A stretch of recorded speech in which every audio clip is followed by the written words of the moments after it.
everyone, welcome back to my channel. My name's Emma, I'm an illustrator.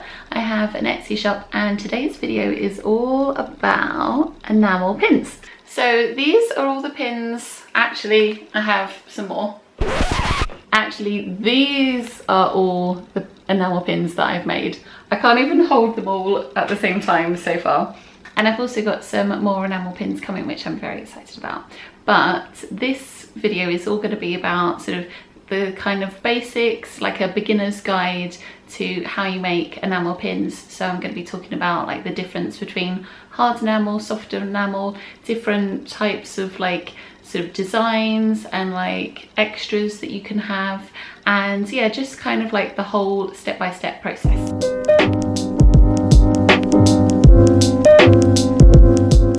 So the main difference between hard enamel and soft enamel is on the soft enamel pins, the metal will look raised and the colour will look sort of like sunk down a bit, and whereas hard enamel, the Pantone colours, they'll be like the same level as the metal.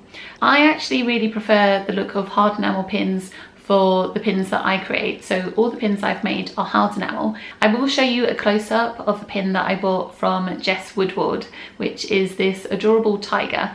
And as you can see on the close-up, the metal that is like the black lines, that's a little bit more raised than the colour, which is like sunk down.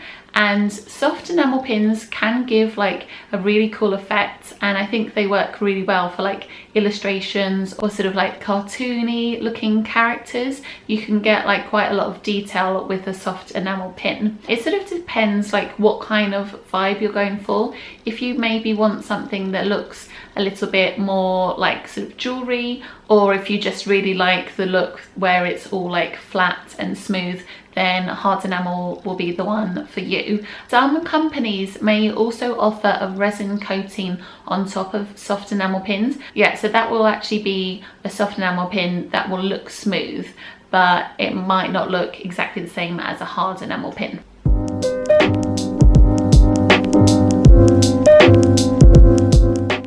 Okay, so now I'm going to talk about all the kind of extras that you can get with pins. Now, you don't need to get any of these extras done.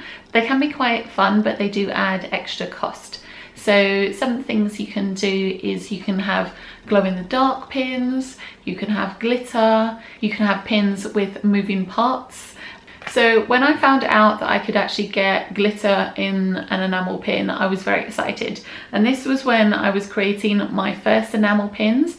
Now, I would just give like a word of warning that if you do want to have glitter in your pin, I would advise having it on like quite a large area. I've actually used glitter on my Dino Baker. If I sort of wiggle him about, you can see the glitter. Now his body is quite a large area, so the glitter I think works well. I've also tried putting glitter on the mermaids that I did. Now I love these mermaids, but I attempted to have glitter done on all these tiny little scales on the mermaid's tail. Now these are actually the first enamel pins that I ever made, and I didn't realise that sort of trying to get glitter in this tiny little detail when the pin is only like that big, you're really not going to see the glitter, and you're just like wasting money on that, because you can only get like one speck of glitter probably in that tiny little area. So yeah, that would be my first tip. Make sure when you're designing the pin, try not to add too much detail. Remember, it's going to be fairly small. And also, if you're going to do glitter, make sure that it's on a large surface area. So one of the extras that you can get is screen printing, and this is really handy if you want a certain colour done but you don't want it to be outlined. So I've got 3 examples of where I've used screen printing. So you can see on the teapots where they've got the blue petals, these don't have the outline of the metal in them, and so yeah, these have been screen printed. And the screen printing is an extra cost, but it just depends again what kind of look you're going for, and I think it can create some really great results.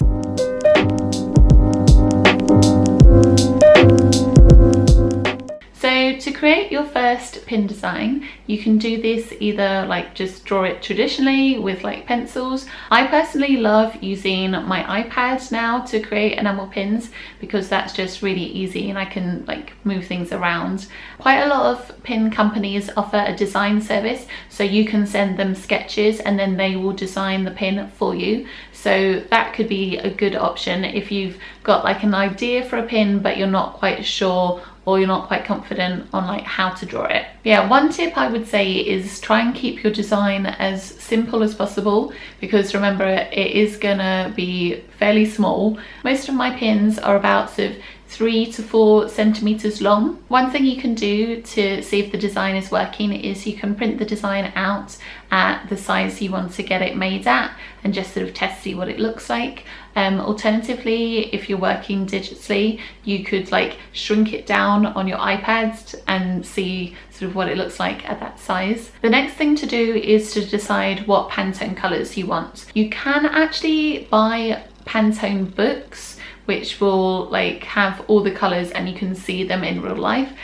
These books are very expensive. I don't actually have one, and all I do is I go into Photoshop and I just select like the Pantone colors, and what I'll do is I'll just fill in a little box with the Pantone color and I'll write the Pantone number next to it as well. And when I get my design proof back from the manufacturers, I will just double check the numbers to make sure that it's going to be the colors that I want. So when you design your pin, you need to say what Pantone colors you want, whether it's hard or soft enamel, if you want like gold, silver, rose gold, etc, etc.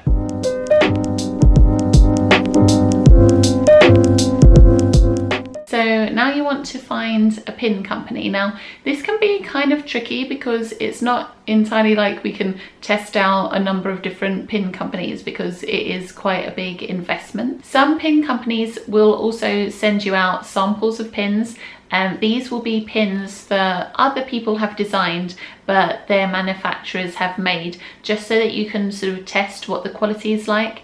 And this also might be a good idea if you wanted to test the difference between hard enamel and soft enamel as well. I'm using Made by Cooper and I've used them a couple of times and I'm really happy with them. Now Made by Cooper are actually kind of like a middleman, so they offer a design service which comes with the price of getting your pins, and then they communicate with a manufacturer in China who will get the pins made and then they'll be sent back to you. Now it quite possibly would be a lot cheaper if I went direct to a manufacturer in China, but I went with Made by Cooper just because I know a lot of other artists have used them. They have like a really good reputation and their communication is really good as well. Plus I really like the design service that they offer. So what happens is when you order the pins, you say like what size and what plating, etc, etc you want. You upload your artwork and then they will send you artwork back, and this is sort of similar to a lot of different companies. So most companies will send you a proof of what your pin is going to look like. So I will show you some of that on the screen. So most of mine, I haven't made too many changes from my initial design to the design that they have created. Yeah, so double check that you like what they've done, double check all the Pantone colours. Yeah, and if you've double checked it and it's all good, then you can approve the design and then it will get made.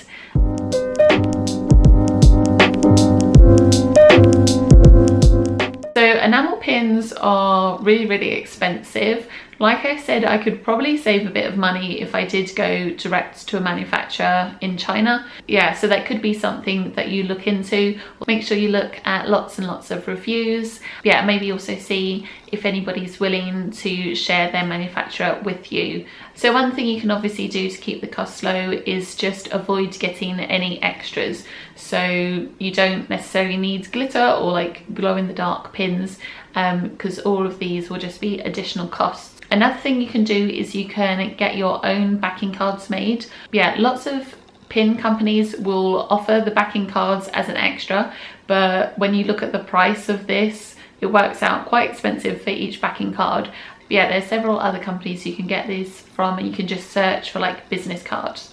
I got my backing cards from Mix'em. Yeah, they're on recycle card and they're a really good price. Yeah, and I think they've come out really nice quality as well. So another thing that you could do is you could just get one pin to start.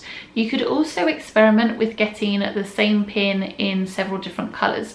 So this is what I did with my mermaid pin, and this is usually a cheaper way of sort of having lots of pins because it's the same mould, so quite often there won't be an additional charge, or if there is, it's usually not as much as getting a completely different design done. Some other things to consider is you could run a Kickstarter or you could do pre-orders. I haven't done this personally, so I won't talk too much about it, but yeah, just know that there are options if it's something that you want to invest in.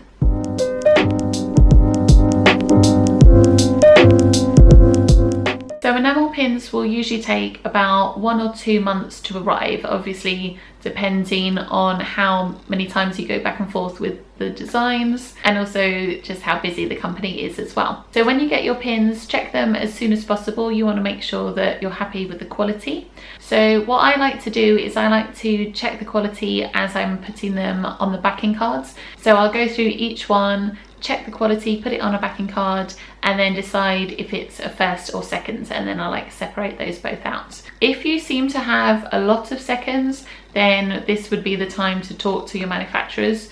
So it's definitely a good idea to check your pins as soon as you get them. I've just recently got these cardboard boxes for storing my pins, and they're so useful, and I've seen quite a few other people using these, and I will also store my pins with some bubble wrap around them just to protect the pin and also to make sure that it doesn't scratch anything else.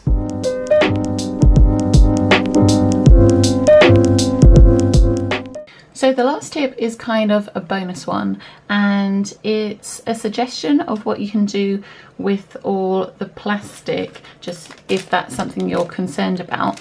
So enamel pins tend to come in these tiny plastic like individual bags, and now that I've got a couple of them, I'm sort of a little bit concerned with the amount of plastic.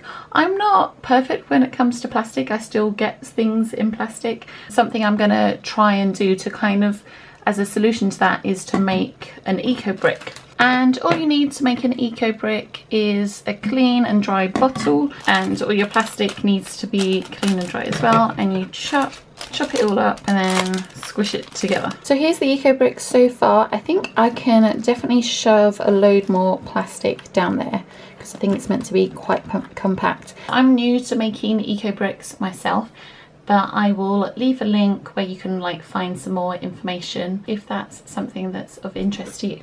Thank you so much for watching this video. I hope you found it useful. If you liked it, please give it a like, and yeah, comment down below. Let me know if you've made any enamel pins or if you're looking to get some made in the future. If you wanted to check out my Etsy shop, that will be linked in the description as always. And I'm sending you lots and lots of love, and I will see you in my next video, which will be another studio vlog. Also, for everybody who was worried a couple of videos ago from my very full cup of tea, look, this cup of tea I've been drinking, it's not so full, so I'm not going to spill it on myself. Yeah, thank you so much for watching, and I will see you in the next video. Okay, bye. Thank you for coming. I know that you're trying to do anything to make me smile.